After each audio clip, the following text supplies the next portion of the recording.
नमस्कार दोस्तों, कैसे हैं आप। सबसे पहले माफ़ी चाहूँगी, काफ़ी दिन तक आप लोगों से कोई कंटेंट शेयर नहीं कर पाई, कोई इन्फॉर्मेशन शेयर नहीं कर पाई, पर मुझ पर भी कुछ परेशानियाँ आ गई थी। पर अब आपको फिर से वैसे ही कंटेंट एक दिन छोड़ के एक दिन आपको मिलते रहेंगे और कोशिश करूँगी कि ये कंटेंट आपको मंडे, वेडनेसडे, फ्राइडे और संडे मिले, ताकि आप भी आराम से अपनी वीडियोस फोकस कर पाएँ। और कोशिश करूंगी कि एक ही टाइम पे डालूं ताकि आपको भी परेशानी ना हो।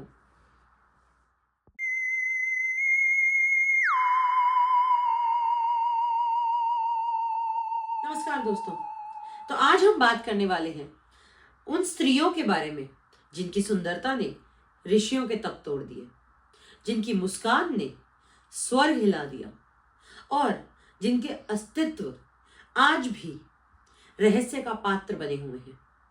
आज का विषय है अप्सरा। जी हाँ, क्या अप्सरा सच में होती हैं? क्या ये केवल कथाएं हैं या फिर आज भी किसी लोक में ये अपनी जगह बनाए हुए हैं? क्या किसी तप में, किसी साधना में अप्सरा का आह्वान सत्य है या फिर भ्रम? क्या अप्सराएं मनुष्य से प्रेम कर सकती हैं? इस वीडियो को एंड तक जरूर देखें, क्योंकि आज हम बात करने वाले हैं उन सत्यों की जिन्हें ना कहीं पूरी तरह लिखा गया और ना ही कभी जिनके बारे में खुलकर बात की गई है। अप्सरा शब्द संस्कृत के दो शब्दों को मिलाकर बना है, अप और सर, जिसका मतलब है जल से उत्पन्न होने वाली। पुराणों में कहा गया कि जब समुद्र मंथन किया गया तब अमृत, विष, धन, लक्ष्मी, श्री, कामधेनु, इसके अलावा अप्सरा भी उत्पन्न हुई, जिसका मतलब है ये देवी भी हैं और प्रकृति भी। ऋग्वेद, महाभारत, विष्णु पुराण, स्कंद पुराण और भागवत पुराण, ऐसे कई महान और प्रमुख ग्रंथों में अप्सराएं केवल सुंदरता नहीं बल्कि स्वर्ग की शक्ति संरचना का एक अहम हिस्सा बताई गई है, एक मुख्य आधार बताई गई। अप्सराओं का लोक, या फिर यूं कहूं कि उनका निवास स्थान, स्वर्ग लोक बताया जाता है या स्वर्ग लोक को माना जाता है। पर जब भी हम स्वर्ग शब्द सुनते हैं तो आप में से कई लोग और मुझे भी कई बार एक छवि दिमाग में बच जाती है। दिमाग में आता है बादलों में बना हुआ एक सुंदर महल। पर ग्रंथों, पुराणों और तंत्र शास्त्र में स्वर्ग लोक कोई एक जगह, ग्रह या फिर कोई स्थायी लोक नहीं बल्कि एक चेतना का स्तर है। कहते हैं पृथ्वी लोक और ब्रह्मलोक के बीच में कहीं स्वर्ग लोक एक स्थान बना है। स्वर्ग लोक इंद्रलोक को भी कहा जाता है। ये कोई भौतिक नहीं बल्कि ऊर्जात्मक लोक है। यहां समय पृथ्वी से बिल्कुल अलग चलता है। जन्म और मृत्यु का चक्र नहीं होता है, कई बार बहुत धीरे भी चलता है। ये अप्सराओं का लोक है, जहां पर जन्म मृत्यु तो नहीं बल्कि भावनाएं भी बहुत सीमित हैं। खत्म नहीं है पर सीमित जरूर है। शायद यही वजह है कि अप्सराएं कभी मोह में नहीं फंसती। सुंदर बहुत होती हैं पर मोह जाल में नहीं फंसती। ये पृथ्वी पर एक समय तक ठहरती हैं, अपना कार्य पूरा होते ही चली भी जाती हैं। इन्हें बांध नहीं सकते। इंद्र स्वर्गलोक के राजा हैं, ऐसा कहा भी जाता है, माना भी जाता है, पर वो सर्वोच्च शक्ति नहीं है। अप्सराएं इंद्र की दासियां नहीं बल्कि स्वर्गलोक की स्वतंत्र शक्ति इकाइयां हैं। अप्सराएं देवताओं के समान दीर्घायु होती हैं और स्त्री शक्ति का स्वरूप कहलाती हैं। वे आदेश का पालन जरूर करती हैं पर उनकी इच्छा शक्ति, उनकी चेतना पूरी तरह से स्वतंत्र रहती है। अप्सराएं पृथ्वी पर कुछ विशेष परिस्थितियों में ही आती हैं। ईश्वर के आदेश पर किसी कर्म बंधन में बंधकर, किसी परीक्षा लेने के लिए, किसी तपस्या को परखने के लिए, किसी ऋषि को परखने के लिए, कई बार वो किसी श्राप या फिर वरदान में बंधकर भी आती हैं। अप्सराएं पृथ्वी पर आकर प्रेम भी कर सकती हैं, पर वो प्रेम केवल क्षणिक होता है, स्थायी नहीं। क्योंकि चाहे वो किसी भी विषय में किसी भी वजह से पृथ्वी में आई हो, अंत में उन्हें वापस स्वर्ग लोक जाना ही पड़ता है। कुछ अप्सराओं की कथाएं भी काफी प्रसिद्ध हैं, जिनमें पहली आती है मेनका। इसे कौन नहीं जानता, जिन्होंने ऋषि विश्वामित्र का तप भंग किया। ये सुंदर, सौम्य, शांत पर बेहद शक्तिशाली बताई जाती है। दूसरी है रंभा। ये इंद्र की सबसे प्रिय अप्सरा बताई जाती है। रावण ने रंभा का ही अपमान किया था, जिसके कारण रावण को श्राप मिला और अंत में पूरे वंश का विनाश हो गया। तीसरी है मोहिनी। इसका वर्णन महाभारत में मिलता है। कहा जाता है मोहिनी अर्जुन पर लोभित हो गई थी, उसका दिल आ गया था, उसे प्रेम हो गया था, वो मोह गई थी। पर अर्जुन ने मोहिनी को माता के समान माना। इस बात पर मोहिनी ने अपना अपमान समझ लिया। मोहिनी ने अर्जुन को एक श्राप दिया, नपुंसक होने का श्राप। पर यह श्राप कहीं ना कहीं आगे चलकर अर्जुन के लिए वरदान साबित हुआ। इसी वरदान के कारण, या फिर यूं कहूं इसी श्राप के कारण, अर्जुन ने अपना अज्ञातवास बृहनाला बनकर पूरा किया। चौथी है तिलोत्तमा। कहते हैं तिलोत्तमा की संरचना ही राक्षसों के अंत के लिए की गई थी। तिलोत्तमा का सौंदर्य उसकी सबसे बड़ी शक्ति बनता। कहा जाता है वो इतनी सुंदर थी कि राक्षसों को चारों दिशाओं में हर ओर तिलोत्तमा दिखने लग गई। उनकी एकाग्रता भंग हो गई और उनका विनाश हुआ। शायद इसीलिए कहते हैं कि हर युद्ध तलवार, तीरों और अपने बल पर नहीं जीता जाता, कुछ युद्ध सौंदर्य बल पर जीते जाते हैं। अंत में आती हैं गुप्त अप्सराएं। नाम है घृताची और मिशकेशी। ये अप्सराएं कम प्रसिद्ध जरूर थी, पर बेहद प्रभावशाली भी थी।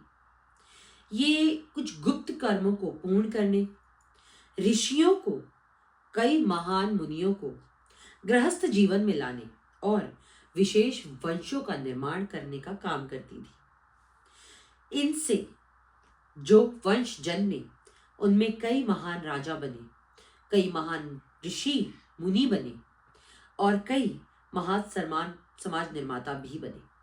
अक्सर कहा जाता है, और आपने भी सुना होगा, कि अप्सरा ऋषियों मुनियों के तपस्या को भंग करने पृथ्वी पर आती थी। पर यह अधूरा सत्य है और इसका अर्थ भी गलत ही समझा गया। तपस्या तोड़ना अप्सराओं का उद्देश्य कभी था ही नहीं। तपस्या की योग्यता को जांचना और तपस्वी की योग्यता को जांचना उनका कर्म था, यही उनका कार्य था। इसीलिए उनकी संरचना की गई थी। आज के समय में लोग वन में बैठना, जंगलों में घूमना, अपने शरीर को कष्ट देना और उपवास करना ही तपस्या समझ लेते हैं, जबकि ये भी अधूरा है। पहले के समय में, या फिर यूं कहूं, जब तपस्या सच में की जाती थी और अप्सराएं सच में दिख जाती थी, तब तपस्या इंद्रियों को काबू करना अहंकार के शुद्धिकरण के बाद ही पूरी हो सकती थी। जब भी कोई ऋषि भीषण तप करता, तब देवताओं में एक भय आ जाता था कि यदि ये शक्ति अहंकार से या फिर अंधकार से जुड़ गई तो पृथ्वी या फिर ब्रह्मांड का संतुलन बिगड़ सकता है। उस समय अप्सराओं को भेजा जाता था, तपस्या भंग करने के लिए नहीं, बल्कि तपस्या की योग्यता जांचने के लिए। अप्सरा की परीक्षा 3 स्तर में होती है। पहला दृश्य परीक्षा, अहंकार परीक्षा और भावनात्मक परीक्षा। अगर परीक्षा के दौरान अहंकार प्रबल हुआ, क्रोध प्रबल हुआ और काम जागृत हुआ तो तपस्या भंग हो जाती थी और असफल हो जाती थी। पर यदि दृष्टि, सीधी रही, अहंकार मन में ना आया, भावनाएं प्रबल रही पर संतुलित रही। अगर अप्सरा को भी ब्रह्म रूप में देखा जाए तो तपस्या सफल मानी जाती थी। क्या आपको पता है, कई ऋषियों ने अप्सरा को स्त्री रूप में नहीं बल्कि स्त्री ऊर्जा के रूप में देखा है। उनकी तपस्याएं सफल भी हुई और उन्हें उसका फल भी भरपूर मिला। आज इंटरनेट पर कई लोग कई जगह दावा करते हैं कि 7 दिन में अप्सरा प्राप्त करें। अप्सरा वशीकरण साधना या फिर रात में अप्सरा दर्शन देगी। पर क्या आप जानते हैं कि अप्सरा साधना शास्त्रीय तंत्र के अनुसार कुछ और ही है। ये कोई आम तंत्र साधना नहीं, ये कोई सामान्य तंत्र प्रयोग नहीं, ये एक अत्यंत दुर्लभ, उच्च स्तरीय और गुरु नियंत्रित साधना है। ज्यादातर किए गए ऑनलाइन दावे भ्रम, व्यापार या फिर किसी निम्न शक्ति से जुड़े होते हैं। सतर्क रहें, गलती ना करें। अप्सरा किसी के नियंत्रण में नहीं, वो किसी वशीकरण में नहीं। उसके दर्शन दुर्लभ है, 7 दिन में तो कतई नहीं। शास्त्रों में अप्सरा साधना का अर्थ है स्त्री ऊर्जा से चेतनात्मक संपर्क बनाना, ना कि कोई भौतिक भोग या फिर वशीकरण। क्या आपको पता है, अप्सरा साधना ना तो किसी आकर्षण के लिए की जाती है, ना ही भोग के लिए और ना ही किसी प्रदर्शन के लिए, और शक्ति प्रदर्शन के लिए तो बिल्कुल भी नहीं। बल्कि अप्सरा साधना का असली मतलब है चेतना का विकास, सौंदर्य का बोध, कला, ज्ञान और आपकी चेतना का विकास। ये अप्सरा साधना है। अप्सरा कोई भौतिक भोग की वस्तु नहीं, ये एक स्त्री ऊर्जा है। अप्सरा साधना का सीधा और खुला वर्णन कहीं नहीं मिलता, पर कुछ तांत्रिक उपनिषदों, गुप्त तंत्र ग्रंथों, कुछ शैव शक्त परंपराओं, कश्मीरी परंपराओं, कुछ तांत्रिक गुप्त ग्रंथों में इसका कहीं ना कहीं एक हिंट मिलता है, एक ध्यान मिलता है, एक छोटा सा कहीं ना कहीं वर्णन मिलता है। इस ज्ञान को जानबूझकर गुप्त रखा गया है ताकि कोई भी अयोग्य व्यक्ति इसका दुरुपयोग ना कर सके। तांत्रिक ग्रंथों के अनुसार अप्सराएं आज भी भूलोक और स्वर्ग लोक के मध्य में कहीं ऊर्जा स्वरूप में विद्यमान है। कई लोगों को या फिर साधकों को साधना के दौरान अप्सराएं दिखी भी हैं, महसूस भी हुई हैं। अगर कभी किसी साधक को साधना के दौरान या फिर सपने में स्वर्ण आभूषण दिखे, एक सुंदर स्त्री आकृति दिखे, अगर एक सुगंध आए, खासकर अगर वो सुगंध कमल या फिर चंदन की, अगर उनकी ऊर्जा और उनका आकर्षण अचानक से बढ़ जाए, इन सभी चीजों को अप्सराओं के संकेतों में गिना जाता है। पर हाँ, एक बात हमेशा याद रखें, हर सुंदर स्त्री आकृति अप्सरा नहीं होती।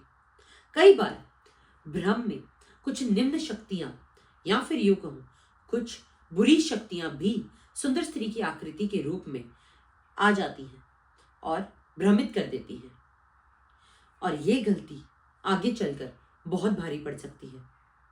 शास्त्रों में स्पष्ट है, शास्त्र एक बात स्पष्ट कहते हैं कि बिना योग्यता के अप्सरा से संपर्क असंभव है।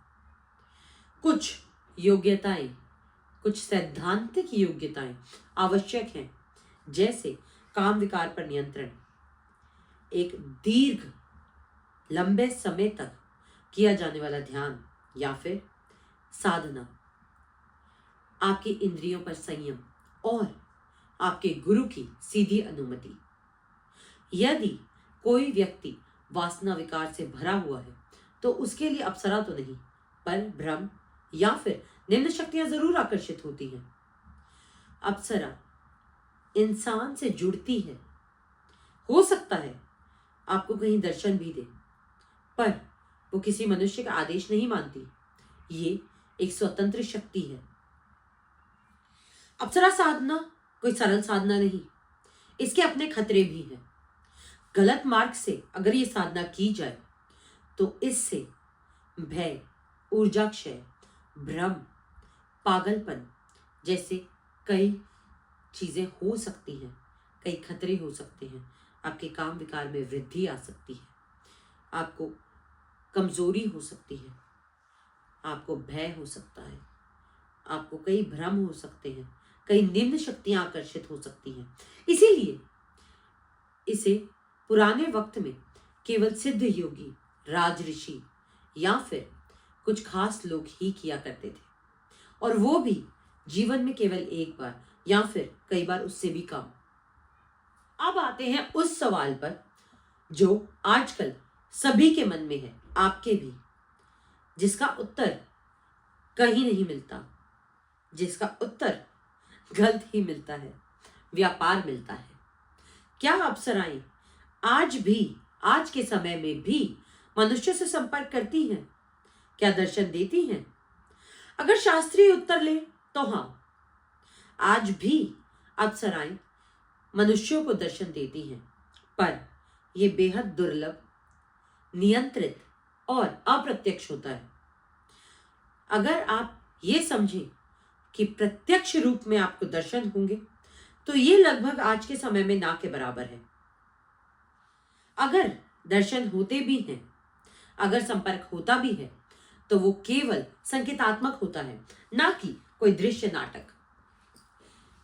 अगर कहते हैं सपने में आपको भव्य या फिर एक महान सुंदरता के दर्शन होने लगे, अगर आपको अचानक से किसी रचना में या फिर किसी कला में आपको अचानक से उदय होने लगे, आपको अचानक से ध्यान जाने लगे, आपको रुचि आने लगे, आपके अहंकार में अचानक से कमी होने लगे, आपके भाव अचानक से सौम्य हो जाएं, और अगर आपको कभी कभी कमल या चंदन के फूलों जैसी महक आने लगे, तो उसे अप्सरा का संकेत माना जाता है। पर यदि इसकी बजाय आपको कामुक सपने आने लगे, आपको काम विकार होने लगे, भय का अनुभव होने लगे, आपको मानसिक अस्थिरता होने लगे, सपनों में दबाव, ऊर्जा क्षय होने लगे, तो समझ जाएं ये कोई अप्सरा नहीं, बल्कि कोई अवचेतन या फिर निम्न शक्ति है जिससे आपका संपर्क हुआ है। मैं एक बात और बता दूं कि ये भ्रम आज के समय में 90% लोगों को होता है। शास्त्रों में स्पष्ट कहा गया है कि अप्सरा कभी डराती नहीं, वो कभी आदेश नहीं देती, वो कभी धन या शक्ति का लालच नहीं देती। अप्सरा कभी भी शारीरिक संबंध नहीं बनाती और ना ही कभी किसी को खास घोषित करती है। यदि कोई ये कहता है कि मैं अप्सरा से रोज मिलता हूं, अप्सरा मेरी है, या फिर मैं अप्सरा के साथ रहता हूं, तो आध्यात्मिक रूप से, शास्त्रीय रूप से या तो ये भ्रम है या फिर ये आध्यात्म का पतन है। आज इस पूरी वीडियो में हमने ये जाना कि अप्सराएं केवल कथाएं नहीं, ना ही वो किसी की निजी सिद्धि है और ना ही कोई कामुक कल्पना है। अप्सरा एक चेतना शक्ति है जो ब्रह्मांड के संतुलन का कार्य करती है। अप्सरा ना तो स्त्री है, ना आत्मा, ना ही कोई देवी, और ना ही कोई प्रेत, ना ही कोई भोग की वस्तु, बल्कि अप्सरा एक स्त्री संतुलन और ब्रह्मांडीय ऊर्जा संतुलन, इसके अलावा सौंदर्य का एक स्वरूप है, एक शक्ति स्वरूप है, एक साक्षात स्वरूप है। अप्सरा आपके अहंकार को उजागर करती है, आपकी भावनाओं को सामने लाती है और साधक को स्वयं से मिलवाती है। आजकल जो अपराध सभी करते हैं, जो सबसे बड़ा अपराध है, वो है अप्सरा को भोग से जोड़ना, विलास से जोड़ना, स्त्री शक्ति को भोग में गिराना और अप्सरा को साधना की वस्तु समझना। ये केवल अप्सरा का अपमान नहीं, बल्कि साधक का पतन की शुरुआत भी है। एक विनाश है, स्वयं का विनाश। अप्सरा और निम्न शक्तियों में अंतर बेहद स्पष्ट है। जहां अप्सरा शांति लाती है, अहंकार घटाती है, मौन लाती है, आपके जीवन में संतुलन लाती है, भय घटाती है, कभी बदले में कुछ मांगती नहीं, आपको कभी बांधती नहीं। वहीं निम्न शक्तियां भय बढ़ाती हैं, मानसिक असंतुलन लाती हैं, शोर लाती हैं, बल्कि आपसे मांगती भी हैं। वो भूखी शक्तियां हैं, वो निम्न शक्तियां हैं। कहते हैं अप्सरा कोई पाने के लिए वस्तु नहीं, कोई साधना की वस्तु नहीं, ये एक समझने का चेतना स्तर है। जो इन्हें पाने दौड़ा वो गिरता गया, और जिसने इन्हें समझने की कोशिश की वो ही आगे बढ़ता गया। तो जितने भी इंटरनेट पे स्कैम्स चल रहे हैं, जो अप्सरा की सिद्धि कराने पर तुले हैं, जो आपको सपने दिखाने पर तुले हैं, उनसे बचकर रहें। अगर आपको मेरी वीडियो पसंद आई हो तो लाइक, शेयर और सब्सक्राइब जरूर करें। और हाँ, डिस्क्रिप्शन में मेरे इंस्टाग्राम चैनल का लिंक दिया गया है, जाकर फॉलो जरूर करें, आपको और भी कंटेंट देखने को मिलेगा। बेल आइकन प्रेस कर दें, आगे के वीडियो के नोटिफिकेशंस आपको लगातार मिलते रहेंगे। और हाँ, कमेंट सेक्शन में बताना ना भूलें कि अगली वीडियो कौन सी एंटिटी पर बनाई जानी चाहिए। तब तक के लिए धन्यवाद। मैं हूं आपकी अपनी साइकिक गाइड महिमा।